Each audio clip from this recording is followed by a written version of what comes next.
Lawyer గారు, ఎవరైనా ఏరోప్లేన్లో offence act చేస్తే వాళ్ళకి పనిష్మెంట్ ఉంటుందా? నమస్తే, నేను అడ్వకేట్ శ్రీనివాస్ చౌహాన్.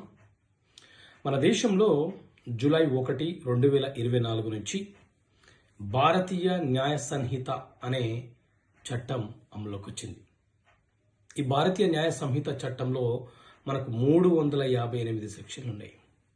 ఈ 358 సెక్షన్లలోని సెక్షన్ 1 సబ్సెక్షన్ 5 క్లాస్ బి ప్రకారంగా ఏదైనా ఒక విమానము లేకపోతే ఒక నౌక మన దేశంలో రిజిస్టర్ అయి ఉండి ఆ విమానము కానీ నౌక కానీ ఏ ప్రదేశంలో ఉన్నా అందులో కనుక ఏదైనా ఒక నేరం సంభవిస్తే ఆ నేరస్తులకు మన దేశపు చట్టం ప్రకారంగా మాత్రమే శిక్ష విధించడం